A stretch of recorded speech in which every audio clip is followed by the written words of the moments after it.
Hello, I'm Jaki Daniels, the author of The Rhythms of Wellness, and I'd like to take this opportunity to read to you some of the introductory portions of this book so that you have a sense of what the story is all about. So before we get into the chapters themselves, I have a little introductory commentary. I'll start there. The ancient Chinese sages contributed their wisdom to the development of classical Chinese medicine, now in use for more than 4,000 years. This science is based on the elements that support our survival and the laws of nature. One key to wellness is in our understanding of these laws and our ability to follow them. Each step taken brings us closer to the vitality we all seek. I have chosen to present this small book in the form of a conversation between the eager student and the wise sage, to replicate the teaching style of the old ways, when the apprentice was privileged to learn at the feet of the master. Chapter 1, Introductions. I meet the sage sitting by a creek, a small, clear, beautifully flowing creek with many pebbles on its banks. He is a slender man with a long white beard, gently pointed at the bottom and reaching down to his waist. He speaks to me and says, "Welcome, little one, come and sit." At first, I feel a little awkward. Do I perch among the small stones as he does? I hesitate, then realize I just need to follow his instructions, so I sit down on the rocks to his right. He wastes no time, immediately looking into my eyes.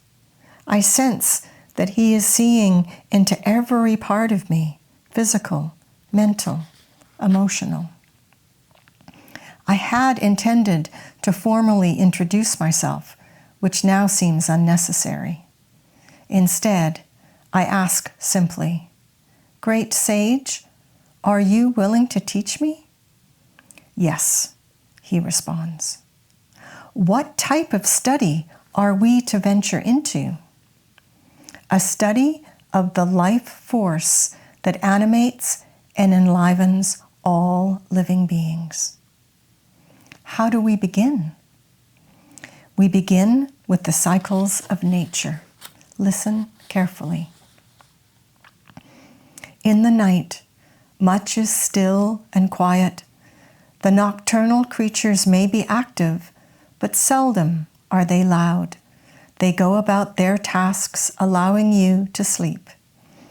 As the sun peeks its face over the horizon, the world in its path becomes alive. Activity and noise begin. The rooster crows at the crack of dawn. The children awake, hungry and thirsty, then ready to run and play.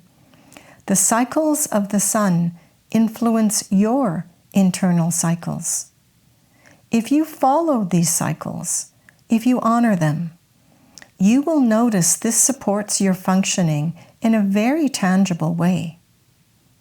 You are familiar with taking medicines to soothe your ills. Sometimes you even accompany those medicines with changes in patterns, habits, and lifestyle. What if changing the patterns could be the medicine? What if you could improve your health, well-being, and functionality in all ways, physical, emotional, mental, and spiritual, by adjusting your cycles and patterns to be supported by what is happening in the world outside? If you want to plant a garden, would you do it in the winter? Would you move aside the blanket of snow, plant the seeds, cover them up, and wait? What will happen if you plant your garden in the winter? Well, the The seeds know what to do. They know how to grow into a plant, but they need the support of nature. They need the appropriate timing. If you plant your garden in the winter, it will wait until spring to sprout and grow.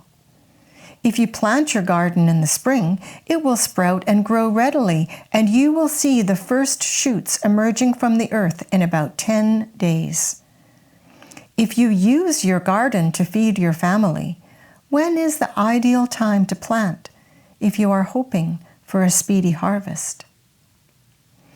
With this brief introduction, can you begin to see how following the cycles and patterns, the timing of nature, can be of benefit? Oh, yes, Sage, I most certainly can. Please continue. The cycles of light are powerful influences over living creatures and living forms, and are one of the most direct and immediate influences on your cycles. As part of nature, people have internal clocks, internal mechanisms which are guided by the light, the sun.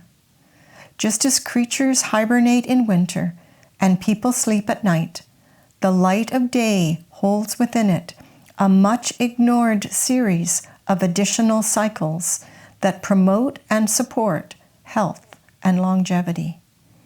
These teachings will serve to highlight those other cycles and guide you in using them to your healthful advantage. Some cycles of life are known to all. You move through the phases of infancy, childhood, adulthood, and elderhood.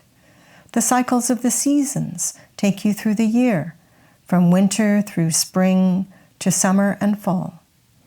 It is the angle of the changing light in the sky which creates a season, nothing more.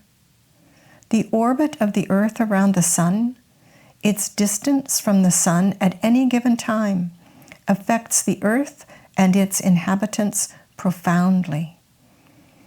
In your day-to-day lives, the rising, setting, and angles of the sun have a similar influence. There are cycles and seasons which you go through each day and night. Humans function at their best when they are awake, alert, and active during the day and sleep soundly and sufficiently at night. When the sun first rises, it is low on the horizon. At midday, it is at its peak or arch. A daily sun cycle follows a similar path in the sky as it does during the seasons. There is springtime in the morning, a fresh start, a new day. There is summer at noon, the fullest amount of light and activity you will have all day. At sunset, there is autumn, winding down, and at night there is winter, sleep, rest, and quiet in the darkness. There are seasons of the year, seasons of your lives, and seasons of your day. The life force, growth, health, and vibrancy of the natural world are influenced by the sun. The same qualities within you, determined by your life force, are influenced by the sun. The ancient Chinese followed the cycles of the seasons to learn about the changing patterns and the flow of nature. The sages and the mystics explored both the physical and non-physical changes. They were able to see the blood on the physical level, its transportation network of veins, arteries, and capillaries. Those with the gift of inner sight were able to see the pathways of life force that coursed through your bodies. They were also able to see the channels and network through which they traveled, and they called these pathways meridians. Ancient peoples around the earth were constantly studying their environment, the plants, the animals, the skies. Through knowing the cycles and their nuances, they were able to understand their world. Their approach was one of relationship. What could be known, what could be understood, would help them to live well. Their focus was not limited to what they could see on the outside. They applied their attention and wisdom to what they could feel on the inside. Who you refer to as mystics, seers, or medicine people spend years developing their gifts of inner awareness. They meditated, contemplated, pondered, took themselves into trances and other varied states of spiritual experiences. Over many hundreds and thousands of years, through relationship with the visible and invisible world that affected all deeply and profoundly, patterns that supported survival and basic needs were noted. What was the best time of the day to hunt? What about gathering herbs? The ancient herbalists recognized that there are peak times for medicinal properties of plants, just as there are peak seasons for harvest. The sages took this wisdom and applied it to human functions. What is the best time of day or night to make decisions? What is the best time of day to be active? In the same way that calendars were created from the cycles of the sun and the patterns of the sky, a calendar of internal function and energy flow was created. The Chinese called this pattern the law of midday, midnight, or the Chinese clock. Have you ever heard someone say, "I need to sleep on it"?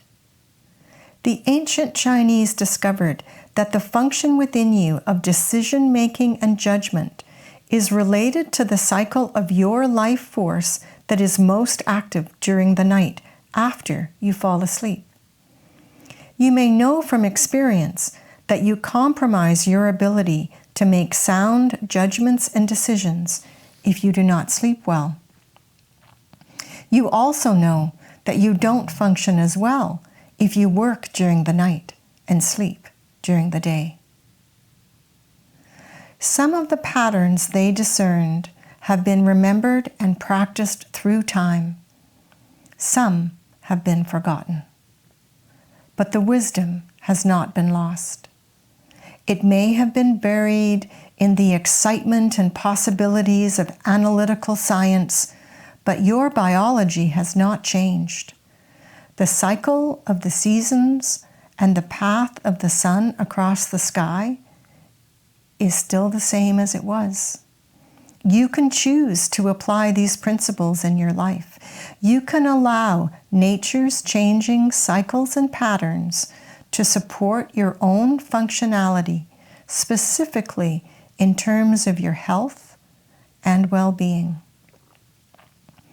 In your next lessons, we will look at the cycles and patterns of life force flow throughout the day and night and learn what benefit will come to you through following them.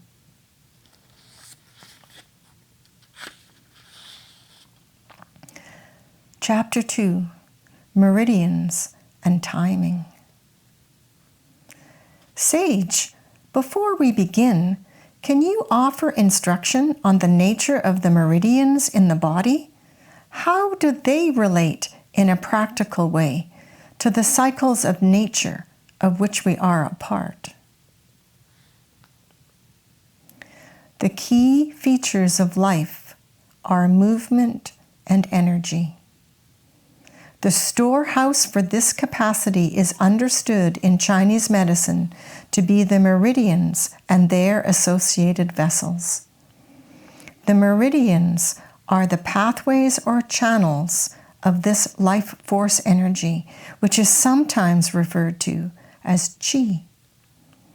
The originators of this system of medicine were relational scientists who looked at the nature of life, the quality and quantity of the life force energy, and the relationship between that energy and functionality, not just at the physical level, on all levels.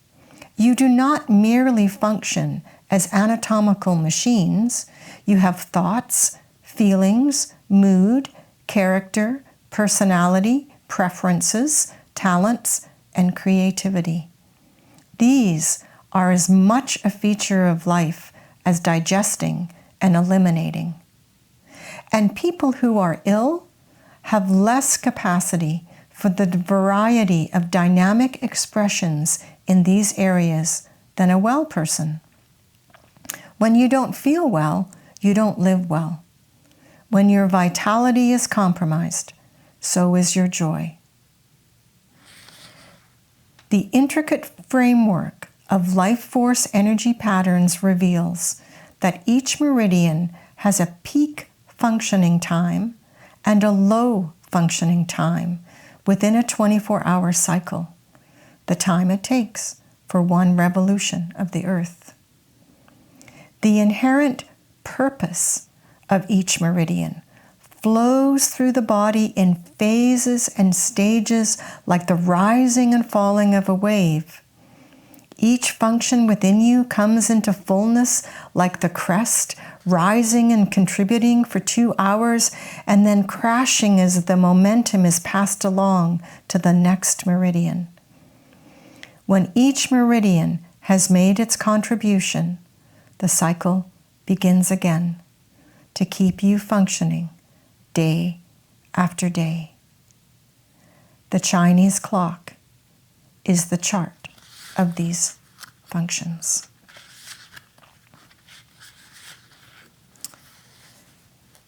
And we'll go into chapter 3, receiving chi from the heavens. It is early dawn, and I arrive at the creek in the forest before the sun is cresting the horizon. As I catch my first glimpse of the sage today, I notice he is doing movements with his arms, very beautiful, purposeful movements, similar to what I know as Qigong.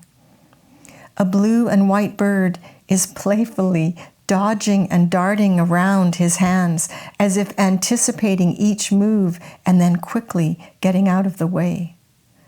I call out to get his attention. "Good morning, sage. I am here to begin my training in the Chinese clock." "Good morning, little one. As you can see, it is the breaking of the dawn. Time to stretch and open the meridian flow for the day ahead. Before you take in your morning food, you need to open yourself to the sun and engage your purpose and flow. This is the time of awakening, not just getting out of bed. Breathe, enjoy the moment. Be grateful that the sun has risen to bring you warmth and light. Be grateful for your life.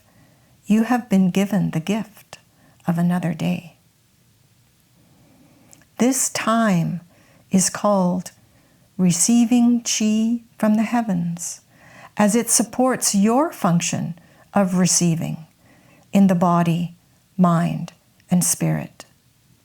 Receiving begins with your lungs and the air you take in. Soon you will be preparing to receive food, then to engage your work and purpose. Later in the day, you will receive love and support from your family and friends. Your ability to enjoy the day begins here, with engaging your ability to receive. While the sun is rising, open up. Stretch your body and engage its physical strength and flexibility. Breathe deeply to enliven your blood. Extend and relax your limbs to open the meridians so they will know of this new beginning and can prepare for their peak time ahead. The inherent anticipation and excitement of a new day, of a new beginning, will carry you through. Let the earth and sky support and inspire you. Ride the wave of what is going on all around you. Many inhabitants of the earth are waking up and preparing to receive the day. Perhaps, if your days are dull, it is because you are not open to this kind of help. If you sleep late, you will miss the opportunity this phase of the day provides. If you rise at 10 a.m., no wonder you are not excited about the day. You missed your opportunity to be carried on nature's back. You didn't get inspired. You missed the peak time for cleansing and refueling. At 10 a.m., your being is set to distribute nourishment, but you haven't yet provided it with any. The lung time is a wondrous time of the day. Wake up, breathe, take it in, feel yourself receive. Without this receiving from the sky, you would weaken and expire within minutes. Yet, if you fully engage your inspiration in the morning, your day will hold much more for you than survival. Thank you, Sage. Your teachings are wise and beautiful, and I am privileged to receive them. Yet I also know that receiving is just the beginning. I need to bring them forward.